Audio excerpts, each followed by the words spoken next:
એટલા જ ખેડૂતો આમ તો આ વર્ષે ખૂબ નિરાશ છે ભાવને લીધે, સરકારની આયાત નીતિને લીધે અને વિદેશી બજારમાં થતી વધઘટ અને એની આપણે ત્યાં થતી અસરથી પરેશાન છે. પણ હંમેશા મિત્રો એવું હોય છે કે કોઈ જુલમ કે જબરજસ્તી કરે તો એનો ન્યાય હંમેશા કુદરત જ કરતી હોય છે. કપાસના ખેડૂતો સાથે પણ એવું થયું છે. સીસીઆઈ પહેલા સસ્તામાં ટેકાના ભાવથી માલ લઈ ગઈ, પછી તેજી થઈ ગઈ. હવે સીસીઆઈ પાસે પુષ્કળ માલ પડ્યો છે. પછી સરકારે 11% આયાત જકાત દૂર કરી નાખી.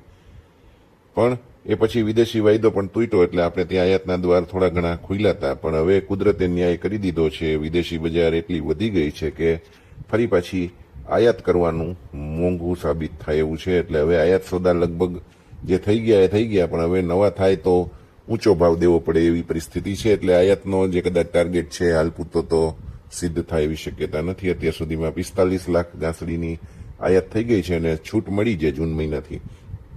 એ પછી થોડા ઘણા જે કામ થયા હોય એટલો માલ આવી શકે એવી પરિસ્થિતિ છે. પણ વિદેશી બજારે એકાએક યુટર્ન માર્યો એટલે આપણે ત્યાં આયાત હવે મોંઘી થઈ છે. એટલે કેટલી આયાત હવે આયાતકારો યાનવીલો કે ટેક્સટાઇલવાળા કરે છે આપણને જોવાનું રહેશે અને પછી જ ખબર પડશે. પણ આયાત કેવી રીતે થાય છે ને કેટલી મોંઘી પડે કે એની ગણતરી હું તમને સમજાવું. તો પહેલા ભારતભરમાં કપાસના વાવેતર કેટલા થઈ રહ્યા છે અને કેવો એનો ટ્રેન્ડ ચાલી રહ્યો છે એનો ચિતાર તમને આપવો છે. વાવેતરની વાત કરીએ તો માત્ર ગુજરાત નહીં પણ આખા ભારતમાં અત્યારે તો ઘટે એવી પરિસ્થિતિનું નિર્માણ થઈ રહ્યું હોય એવું દેખાય છે. અત્યાર સુધી જે કૃષિ વિભાગ ભારત સરકારના આંકડા આવ્યા છે એ પ્રમાણે 10 લાખ હેક્ટરમાં કપાસનું વાવેતર થયું છે કે એની આજુબાજુ થયું છે. લેટેસ્ટ આંકડા પ્રમાણે આ તમને હું કહું છું. અને ગયા વર્ષમાં આ સમયે લગભગ 14 લાખ હેક્ટરમાં વાવેતર હતું. વાવેતર સ્પષ્ટપણે આરંભના સ્તરે તો ઘટતું દેખાય જ છે. આગળ જતા વરસાદની કન્ડિશન પ્રમાણે વાવેતરના આંકડા નક્કી કરજો, કારણ કે અત્યારના આંકડા હજુ માત્ર શરૂઆતના ગણાય. પણ એટલું કહી દઉં કે કિસાનો કપાસ વાવવા રાજી નથી, કપાસથી નારાજ છે. ઉત્પાદનને લઈને, ભાવને લઈને અને બીજી બધી ઘણી સમસ્યાઓને લઈને કપાસથી ભારે નારાજગી છે.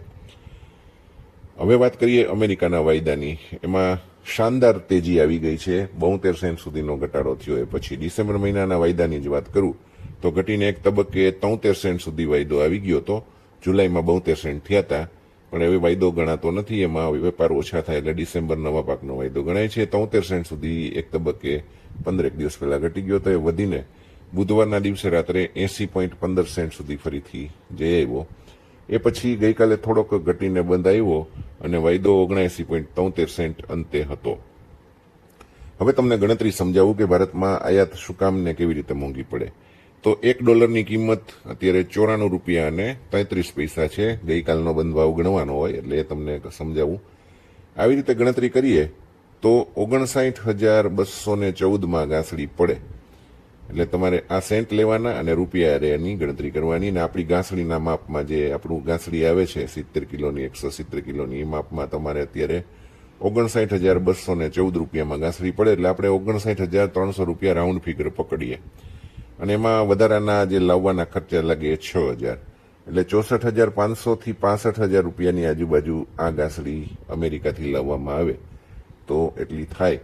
અને એની સામે ગુજરાતની અંદર શંકર ગાંસડી 63,000ની આજુબાજુ મળે છે. આજે કદાચ ભાવ ફરીથી વધે તો કદાચ 63,500 રૂપિયા થઈ શકે એવું બને. પણ શંકર ગાંસડીના ભાવ તાજેતરમાં 4-5 દિવસમાં લગભગ 1,500 થી 1,700 રૂપિયા જેવા વધી ગયા છે. ન્યુયોર્ક કપાસ વધવાને કારણે આ થયું છે. પાછું ન્યુયોર્ક ઘટી જાય તો વસ્તુ જુદી, બાકી અત્યારે આયાત માટે મુશ્કેલી થઈ ગઈ.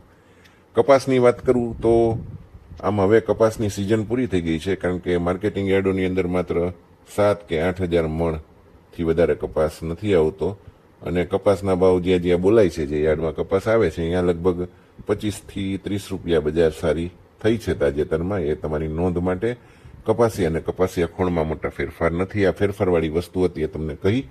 હવે વાવેતરના આંકડાઓ ધીરે ધીરે આવતા જશે, એના ઉપર આપણે ખાસ ધ્યાન રાખવાનું છે. અને વરસાદ કેવા થાય છે ખાસ જોવાનું છે. અલનીનોની અસરને કારણે અત્યારે આપણને વરસાદની ચિંતા છે. એ જોઈએ આગળ જતા 2-3 દિવસથી વાતાવરણ આપણે ત્યાં ગુજરાતમાં બદલાય છે. વાદળિયું વાતાવરણ થાય છે. વરસાદ આવી જાય તો સારું રહેશે.